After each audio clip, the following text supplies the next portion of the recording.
মই ভাবোঁ যে যদিও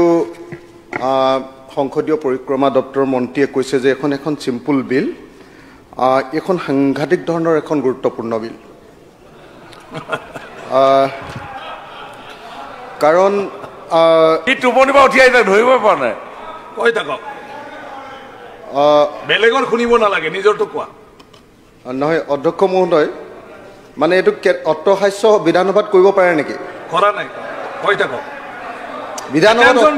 বিধানসভাত যদি অট্টহাস্য কৰিব পাৰে ময়ো কৰোঁ। মই চিৰিয়াছ বিষয় এটা কৈ আছোঁ অধ্যক্ষ ডাঙৰীয়া। আপোনাৰ কথাটো কৈ থাকক না। অধ্যক্ষ ডাঙৰীয়া, এই বিলখনে, এই 2 পৃষ্ঠাৰ বিলখনে অসমৰ অতি গুৰুত্বপূৰ্ণ দুখন বিল এক ৰাতিৰ ভিতৰত the Assam land revenue reassessment act 1936 এইখনক ইয়াৰ পৰা অসমৰ লেণ্ড ৰেভিনিউ গোটেই চেপ্টাৰটোৰ পৰা আঁতৰ কৰি দিছে, আৰু the Assam assessment of revenue free Westland grants act 1948 এই দুইখন, এই বিলখনে আছাম লেণ্ড এণ্ড ৰেভিনিউ ৰেগুলেশ্যনৰ পৰা গোটেই ছিষ্টেমটোৰ পৰা, ইয়াৰ মেনুৱেলৰ পৰা আঁতৰ কৰি দিছে। 1886ৰ লেণ্ড ৰেভিনিউ এক্টখন যোনে প্ৰথমৰ পৰা শেষলৈকে পঢ়িছে আৰু যি এই এক্টখন বুজি পায় আৰু অসমৰ লেণ্ড ৰেভিনিউ ছিষ্টেম বোলা বস্তুটো সামান্যতম জ্ঞান আছে, তেখেতসকলে কেতিয়াও এইখন সাধাৰণ বিল বুলি কেতিয়াও ক'ব নোৱাৰে। এইটো অতি স্পষ্ট কথা অধ্যক্ষ ডাঙৰীয়া। ইয়াত কৈছে, ইয়াত এটাই কৈছে, ইয়াতে কি কৈছে, ইয়াত ষ্টেটমেণ্ট অফ অবজেক্ট এণ্ড ৰিজনত কৰিছোঁ। ছাৰ বিলৰ আমি ফেভাৰত কৈ আছোঁ, এখেতে কৈছে এই বিলখনৰ ফেভাৰত যোনে কৈছে সকলো অজ্ঞানী, তেওঁৱে জ্ঞানী। ছাৰ এইটো হ'ব পাৰে নেকি? ছাৰ কওক। ছাৰ আমাৰ চবকে কৈ দিলে অজ্ঞানী। ছাৰ মই অবজেকশ্যন কৰিছোঁ। ছাৰ ইহঁতে উঠাই ল'ব লাগে। ছাৰ তেখেতে ক'লে এইটো ইম্পৰ্টেণ্ট কথা। ছাৰ ক'ব নোৱাৰে নহয় আমি। ছাৰ গোটেইবিলাক অজ্ঞানী নেকি? ছাৰ আমি অজ্ঞানী নেকি? তেখেতে ক'লে এই বিলখনক যোনে ছাপৰ্ট কৰিছে গোটেইবিলাক অজ্ঞানী। ছাৰ আমি অজ্ঞানী নেকি? কওক ছাৰ। আমি কি এনেই ইয়ালৈ আহিছোঁ নেকি? ছাৰ আগতে আহিছোঁ ইয়ালৈ। ছাৰ ভিডিঅ'টো আকৌ এবাৰ ৰিৱাইণ্ড কৰি দিয়ক। ছাৰ কি ক'লে চাওক। ইয়াত অজ্ঞানী শব্দটো যদি পায় উঠাই দিয়ক। ছাৰ অজ্ঞানী বুলি কৈছে আছে, মই কৈছোঁ জ্ঞান নাই। জ্ঞান নাই মানে অজ্ঞানী। জ্ঞান নাই মানে অজ্ঞানী। আপোনালোকে বেছি লেভেল দিব, বেছি নক'ব। ছাৰ শব্দটো চাই লওক আছে যদি। কি কৈছে? জ্ঞানী নহয় বুলি কৈছে, জ্ঞান নাই বুলি কৈছে। ছাৰ জ্ঞান নাই মানে কি অজ্ঞানী? ছাৰ জ্ঞান নাই মানে অজ্ঞানী। ছাৰ তেখেতে কৈছে জ্ঞান নাই। প্লিজ ছাৰ তেখেতে কৈছে জ্ঞান নাই, তাৰমানে অজ্ঞানী আমি। ছাৰ তেখেতে কৈছে জ্ঞান নাই, তাৰমানে আমি অজ্ঞানী। ছাৰ তেখেতে কিহৰ জ্ঞানী হয়? আমাৰ আগতে ছাৰ বেছিকৈ কৈ লাভ নাই। আপোনাতকৈ আগে আহিছে এখন বিধানসভাত, কৈ থাকিম ছাৰ।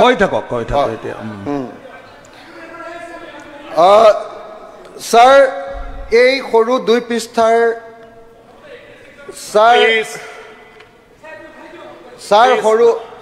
এই সৰু 2 পৃষ্ঠাৰ এমেণ্ডমেণ্টটোৱে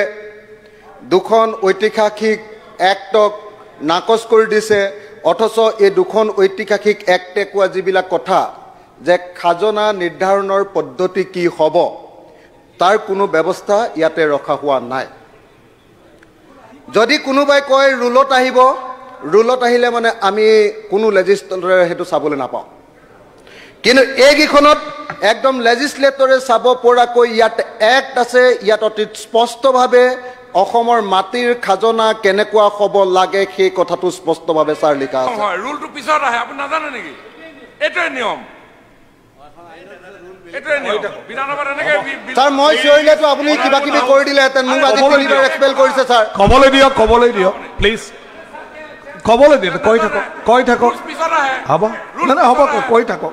1886ৰ বিলখন এমেণ্ড কৰিছে। ক'লো মই এক্সপানশ্যন কৰিবলৈ ক'লো মই। এক্সপানশ্যন কৰিবলৈ ক'লো মই। ৰুলছটো পিছত আহে, তেখেতে নাজানে নেকি? সেইখনো জ্ঞান নাই তেখেতৰ। ক'বলৈ দিয়ক, তেখেতৰ সেইখন জ্ঞান নাই। ক'বলৈ দিয়ক। যে ক'লে আমাৰ জ্ঞান নাই, এইটো উঠাই ল'ব লাগিব ছাৰ।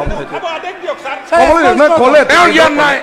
ৰুলছ যে পিছত আহে, তেওঁৰ জ্ঞান নাই। হ'ব, মই ক'লো এক্সপানশ্যন হ'ব, যি শব্দ আছে। ঠিক আছে, আপুনি কওক এতিয়া বিলৰ ওপৰত। হ'ব প্লিজ প্লিজ মই চাই আছো ন মই চাই আছো প্লিজ স্যার ইমান দেৰি মই ক'লে মানে মই কেইবাৰ এক্সপেল হলোহেঁতেন আপুনি অনলি বিলটো স্যাৰ মই কিমানবাৰ এক্সপেল হলোহেঁতেন আৰে আপুনি সদনৰ বিপদে পৰিচালিত কৰি আছে সদনৰ বিপদে কিয় পৰিচালিত কৰি থাকে সবে শুনি থাকিব পাৰে আপুনি কিয় কৰি থাকিব আপুনি কোনো হাল্লা কৰা নাই আপুনি অকলে হাল্লা কৰি থাকে স্যার তেখেতে আমাক অজ্ঞানী বুলি কৈছে আমি একো নাজানো বুলি কৈছে এটো কেনেকে মানিম স্যার আপুনি এটা কাম কৰিব মিয়াক লৈ যেতিয়া চৰকাৰ গঠন কৰিব তেতিয়া এইবোৰ বিল হলাই ল'ব স্যাৰ স্যাৰ নেমানিম নহয় স্যাৰ যিটো তেওঁ কৈছে আমি মানি যাম নেকি আমি স্যাৰ গছৰ মুৰা নেকি স্যাৰ বিধানসভাত এনেকুৱা সাম্প্ৰদায়িক কথা ক'ব পাৰি স্যার আপুনি কৈ থাকে কৈ থাকক কিয় উল্টা পাল্টা মিয়া কেনেকে সাম্প্ৰদায়িক হ'ল সন্মানীয় মিয়াক লৈ যেতিয়া চৰকাৰ গঠন কৰিব তেতিয়া বিল আনিব এনেকুৱা হলুৱা বিল আনিব স্যাৰ তেখেতে আমাক অজ্ঞানী বুলি ক'লে গোটেই ট্ৰেজাৰী বেঞ্চৰ এমএলএক অজ্ঞানী বুলি ক'লে স্যাৰ গোটেই ট্ৰেজাৰী বেঞ্চৰ এমএলএক অজ্ঞানী বুলি ক'লে আমি কি মনে হৈ গ'ল হৈছে তেওঁটো চূড়ান্ত সাম্প্ৰদায়িক কোনে জানো উজনি অসমত জাতীয়তাবাদৰ কথা ক'ব নামনিত গৈ পিনে মিয়াবাদৰ কথা ক'ব হ'ব অনাৰেবল তেওঁ ক'লে শুদ্ধ অনাৰেবল মেম্বাৰ কৈ থাকক এটা নাটক নহয় 1886 বিলখনটো আমি নাইকিয়া কৰি দিয়া নাই নহয় তেওঁ কেলে নাইকিয়া কৰিছে বুলি কৈছে এমেন্ডমেন্ট আনিছে কৈ থাকক স্যাৰ কম নে আপুনি স্যাৰ স্যাৰ সদনৰ এই অপ্ৰীতিকৰ পৰিস্থিতিত মই সদন ত্যাগ কৰিলো স্যাৰ এইবিলাক ভাল লগা নাই স্যাৰ তেখেতে অজ্ঞানীটোৰ ওপৰত ক'ব লাগিব স্যাৰ অজ্ঞানটোৰ ওপৰত ক'ব লাগিব স্যাৰ প্লিজ স্যাৰ তেখেতে প্লিজ ক'ব লাগিব শেষ কৰিবলৈ দিয়ে না কক কথাটো ক'বলৈ দিয়া কৈ থাকক আপুনি কৈ থাককচোন স্যার অজ্ঞানী বুলি ক'ব লাগিব স্যার স্যার উঠাই ল'ব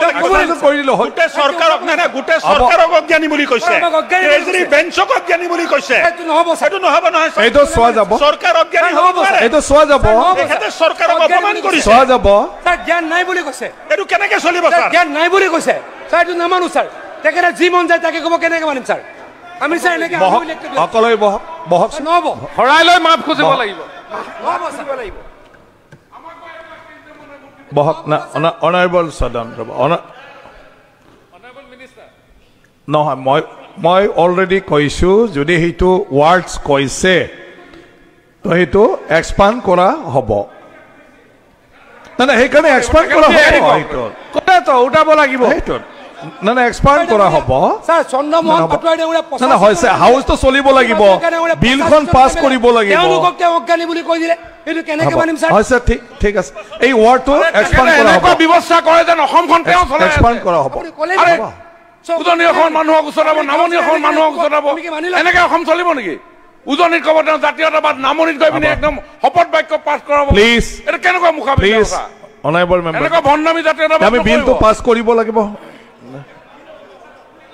বিলটো পাছ কৰিব লাগিব স্যাৰ বিল পাস কৰিব লাগিব বুলি সব মানি লম নে স্যাৰ এই চন্দ্ৰমোহন পাটোৱাৰীক তেওঁ অজ্ঞানী না মই এক্সপানশনৰ কাৰণে ক'লো অলৰেডি তেওঁ এই আমাৰ প্ৰতিবাদযোগ্য অজ্ঞানী বুলি কয় না এতিয়া উপায় মোৰ কি আছে অধ্যক্ষ তেখেতে অজ্ঞানীটো ভুল কৰি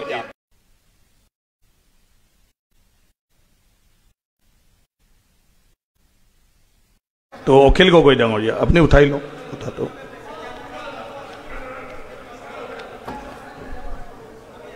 তাৰ হেতু এক্সপান্ড কৰি দিয়ক না আপুনি উঠাই লৈছে বুলি ক'লে এক্সপান্ড হৈ যাব আপুনি উঠাই লওক স্যাৰ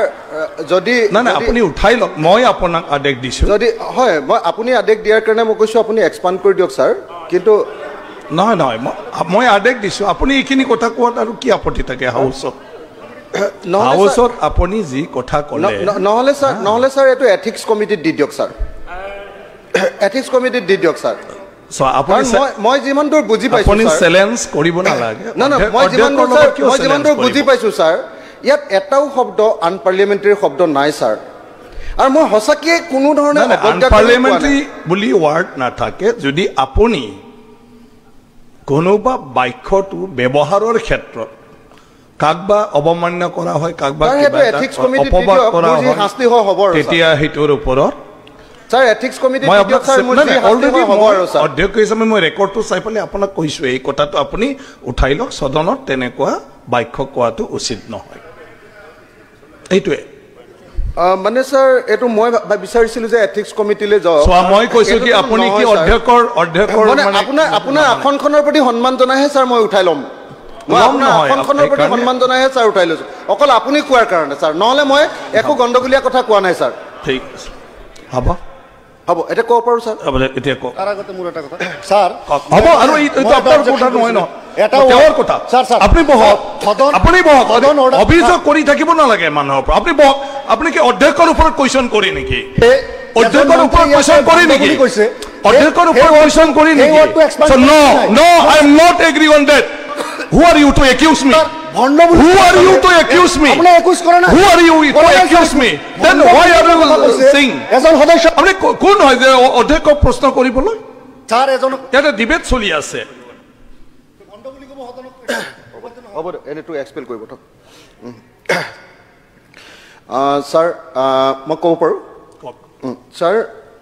মোৰ সংশোধনীটো হ'ল এই বিলখন স্যাৰ মই এইকাৰণে কৈ আছিলোঁ যে এই বিলখনে আমাৰ গোটেই দীৰ্ঘকালৰ পৰা চলি অহা আমাৰ যিটো ৰেভিনিউ ছিষ্টেমৰ লগত থকা যিটো খাজনা সেই খাজনাটোৰ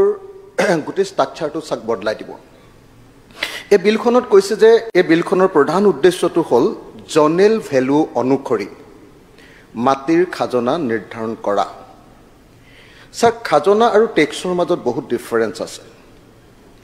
স্যাৰ আমি এটা মাটি যেতিয়া ব্যৱহাৰ কৰোঁ বিশেষকৈ টাউনৰ মাটি ব্যৱহাৰ কৰিলে সাধাৰণতে ঘৰ বা দোকান বা ইণ্ডাষ্ট্ৰীৰ কাৰণে ব্যৱহাৰ কৰোঁ আমি তাত বহুত টেক্স দিওঁ স্যাৰ আৰু মাটিটো আপুনি যদি লখনত চাই দেখিব যে মাটিটো গভৰ্ণমেণ্টৰ সম্পত্তি সেই কোনো ব্যক্তিগত সম্পত্তি নহয় চৰকাৰে ইচ্ছা কৰিলে মাটি লৈ ল'ব পাৰে সেইখিনি সময় ব্যৱহাৰ কৰিবলৈ দিয়াৰ কাৰণেহে এটা খাজনা লয় শব্দটো খাজনা স্যাৰ টেক্স নহয় সেইকাৰণে ক'তো খাজনাটো টেক্স বুলি কোৱা নহয় এতিয়া স্যাৰ এতিয়া মাটিক পুৰা কমোডাইজেশ্যন কৰিবলৈ গৈ প্ৰত্যেকটো টুকুৰা মাটি আজিৰ দিনটোত মই এইমাত্ৰ SDCৰ পৰা খবৰ লৈ গম পালোঁ যে গুৱাহাটীত আজিৰ দিনটোত GS ৰোডত ৰাস্তাৰ কিনাৰত এক টুকুৰা মাটিৰ দাম 80 লাখ টকাৰ পৰা এক কঠা মাটিৰ দাম 80 লাখ টকাৰ পৰা 2 কোটি টকাৰ ভিতৰত জনেল ভেলু যদি 2 কোটি টকা এক কঠা মাটিৰ দাম হয় এক কঠা মাটি আমি এতিয়া বিঘাত আমি মাটিৰ দাম দি আছোঁ খাজনা দি আছোঁ 200 টকা 2 কোটি টকা যদি দাম হয় স্যাৰ তেতিয়াহ'লে 2 কোটি টকাৰ ওপৰত যদি জনেল ভেলুৰ ওপৰত যদি খাজনা লগাবলৈ হয় তেতিয়াহ'লে স্যাৰ আমি এক কঠা মাটিতে হয়তো লাখ টকাও খাজনা দিবলগীয়া হ'বগৈ স্যাৰ সেইকাৰণে আপোনালোকে দেখিছে মই আপোনাক এটা কথা কওঁ কেইদিনমানৰ আগতে আমাৰ শিৱসাগৰ নগৰৰ এখন গাঁও লালিম গাঁও নামৰ 14 নম্বৰ ৱাৰ্ডৰ লালিম গাঁও নামৰ গাঁওখনক আমাৰ টাউনৰ অন্তৰ্ভুক্ত কৰিছিলে গোটেই গাঁৱৰ মানুহে আমাৰ বাসভৱনলৈ মই য'ত তাত ভাড়া লৈ থাকোঁ তালৈ গোটেই গাঁৱৰ মানুহখিনি উঠি আহিলে তাৰপিছত ক'লে যে কাইলৈ আপুনি আমাৰ গাঁৱলৈ যাবই লাগিব মই পিছদিনা গ'লোঁ গোটেই গাঁৱৰ মানুহখিনি আহিছে কৈছে যে আমাক যেনে তেনে বচাওক যে আমাৰ গাঁওখন কেতিয়াও শিৱসাগৰ টাউনৰ ভিতৰত পেলাব নালাগে মই বোলো কেলে বোলে যে ইমানখিনি টেক্স দিব লাগিব তো এতিয়াতো আমি একদম ধুনীয়াকৈ আছোঁ আৰু টাউনৰ পৰাতো একো সুবিধাও আমি নাপাওঁ মিউনিচিপালিটিৰ পৰা লালিম গাঁৱৰ ৰাইজে ইমান অনুৰোধ কৰাৰ কাৰণে মই ডাইৰেক্টৰ অফ এডমিনিষ্ট্ৰেশ্যন কি কয় আৰ্বান এডমিনিষ্ট্ৰেশ্যন কি কয় হয় তেখেতক মই কৈ এই গাঁওখন যেনে তেনে তাৰ পৰা ৰখালোঁ ছাৰ এতিয়া ঠিকে আছে গাঁওবিলাক আমাৰ নগৰবিলাক বহল কৰিব লাগে নগৰবিলাক বহল কৰি দিয়াৰ লগে লগে তাৰ গাঁৱৰ সেই মাটিখিনিৰ দাম বাঢ়িব মানুহে বিক্ৰী কৰিলে ভাল দাম পাব সেইটো ঠিকে আছে ছাৰ কিন্তু তাৰ লগে লগে যেতিয়া জনেল ভেলু উলিয়াই দিব ছাৰ এতিয়া আচৰিত কথা বহুত গাঁও আছে আনকি যিবিলাক গাঁৱত আজিৰ দিনটোত ছাৰ জনেল ভেলু লগাই দিয়াৰ কাৰণে গাঁৱত 2 লাখ টকাকৈ বিঘাত বিক্ৰী হয় জনেল ভেলু লগাই দিলে 20 লাখ টকা ছাৰ জনেল ভেলু লগাই দিলে টেক্সটো 20 লাখ টকাৰ ওপৰত দিব লাগে ছাৰ মোক কথা ক'বলৈ দিলে ভাল হ'ব প্লিজ ক'বলৈ দিয়ক অধ্যক্ষ মহোদয় ক'বলৈ দিয়ক মই মানে দেখিছোঁ ছাৰ মোক কথাটো ক'বলৈ দিলে ভাল আছিলে মোৰ মাজত কৈ আছে ছাৰ মই শেষ কৰি লওঁ ছাৰ এতিয়া সেইকাৰণে মই ইয়াত কেইটামান স্পেচিফিক ছাৰ আৰু আটাইতকৈ ডাঙৰ কথা ছাৰ ইয়াতে এইখন যেতিয়া আনিছে এমেণ্ডমেণ্টটো আনিছে তাত আগতে খাজনা নিৰ্ধাৰণ কৰিবৰ কাৰণে এক্ট আছিলে ইয়াত কিন্তু এটাও শব্দ কোৱা নাই এটাও শব্দ নকৈ ইয়াত মাত্ৰ আগৰ এক্টকেইখন উঠাই দিছে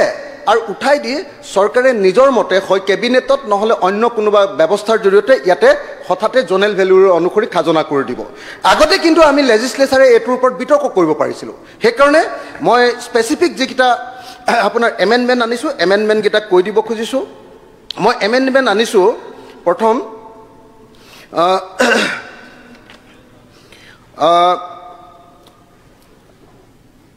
ইয়াত কেইবাটাও এমেণ্ডমেণ্ট আনিছোঁ এমেণ্ডমেণ্টকেইটাত মই ক'ব খুজিছোঁ যে এইটো ছেকশ্যন 28 মানে এমেণ্ডমেণ্ট অফ ছেকশ্যন 28 মই কৈছোঁ যে ঠিক আছে যে যিখন গাঁও টাউন বুলি ডিক্লেয়াৰ কৰিব ইয়াত লিখা আছে যে টাউন বুলি ডিক্লেয়াৰ কৰাৰ আগত গাঁৱৰ মানুহৰ পৰা মতামত লোৱা হ'ব মই মাত্ৰ তাত যোগ দি দিছোঁ যে গাঁৱৰ পৰা যদি বিপৰীত মতামত অৰ্থাৎ এখন টাউনত সোমাব নালাগে বুলি মতামত আহে তেতিয়া এটা পাব্লিক হিয়াৰিং হ'ব লাগে আৰু সেই মিটিঙত যিটো সিদ্ধান্ত হ'ব সেই সিদ্ধান্ত অনুসৰি গাঁৱৰ বেছিভাগ মানুহে যদি জইন কৰিব খোজে টাউনত সোমাওক যদি নহয় তেতিয়াহ'লে সোমাব নালাগে এই এমেণ্ডমেণ্টটো মই ছাৰ আনিছোঁ ইয়াতে ঠিক আছে 1 নম্বৰ এমেণ্ডমেণ্ট আৰু ছাৰ মই আনিছোঁ যে ইয়াত কৈ দিছে যে when an area has accrued on land additional charge by way of penalty may be levied by the state government in the rate as may be prescribed এই ৰেটটো আগতে আছিলে ছাৰ 1 টকা একদম একখনত লিখি থোৱা আছিলে যে তাত 1 টকা ৰেটত হ'ব এই পেনাল্টিটো এতিয়া ছাৰ সেই হেৰিটো থাকিব পেনাল্টিটো থাকিব কিন্তু আগৰ 1 টকাৰ ৰেটটো উঠাই দিলে সেইকাৰণে মই কৈছোঁ যে এইটো চৰকাৰে গৈ আকৌ 10,000 টকা কৰি দিব সেইকাৰণে মই কৈছোঁ যে এইটো 5 টকা হ'ব লাগে ছাৰ এই যিটো পেনাল্টি ফাইনটো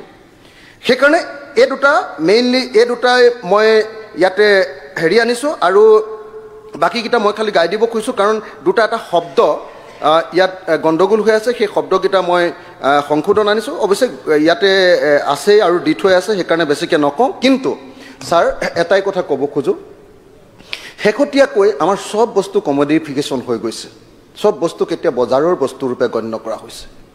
অকণমান মাটি আমাৰ অসমৰ মানুহৰ হাতত আছে ছাৰ এইকণৰ ওপৰতো যদি ইমান অধিকাৰ খটুৱাই চৰকাৰে বহুত বেছি খাজনা কৰি দিয়ে ছাৰ টেক্সটো দিওঁৱেই আপুনি চাওকচোন কিমান টেক্স আমি দিওঁ মধ্যবিত্ত মানুহবিলাক মৰি যাম ছাৰ সেইকাৰণে আমি অনুৰোধ কৰিছোঁ যে এই বিধেয়কখনৰ যিকেইটা সংশোধনী আনিছে সংশোধনী আনোতে প্ৰথমতে কৈ দিব লাগে যে কিমান আচলতে তেওঁলোকে টেক্স বঢ়াব খুজিছে সেই প্ৰভিজনটোকে মই ইয়াত ৰাখি যাব খুজিছোঁ আৰু সেইকাৰণে এই সংশোধনীকেইটা আনিছোঁ ঠিক আছে